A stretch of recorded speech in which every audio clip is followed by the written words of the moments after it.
की तीरे शिव के करनवा गौरी बन में ना होती रे शिव के करनवा गौरी बन में ना।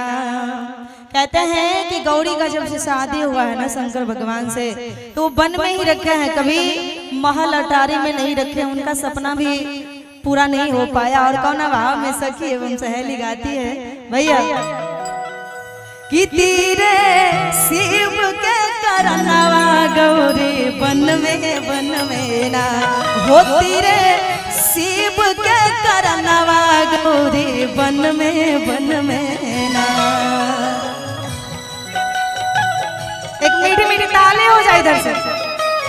जय हो, क्या बात है।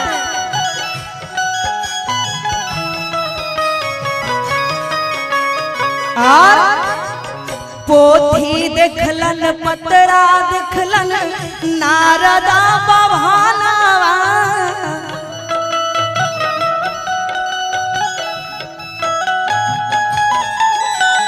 पोथी देखलन पतरा देखलन नारदा बभानवा गौरी दाई के मेलाना गौरी दाई के मेलाना बूढ़ावा सजनवा गौरी बन में ना हो फिर शिव के करनवा गौरी बन में ना ही फिरे शिव के करनवा गौरी बन में ना। क्या बात है। ओहो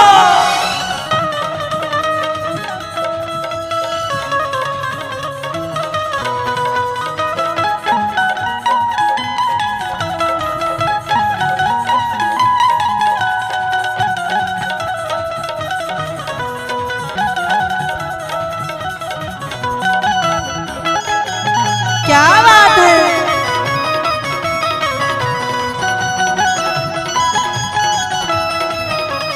और अन्ने तिजलन पान तिजलन श्यामला बहाना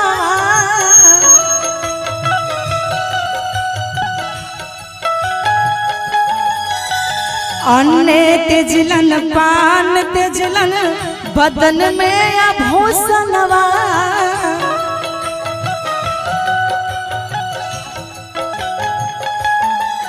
और गौरी दाई के मेला लाना गौरी दाई के मेला लाना बौरा सजनवा गौरी बन में ना हो फिरे शिव के करनवा गौरी बन में ना हो फिरे शिव के करनवा गौरी बन में ना कि फिरे शिव के करनवा गौरी बन में ना कि फिरे शिव के करनवा गौरी बन में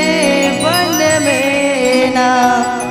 बोले शंकर भगवान की, बोले मैया पार्वती।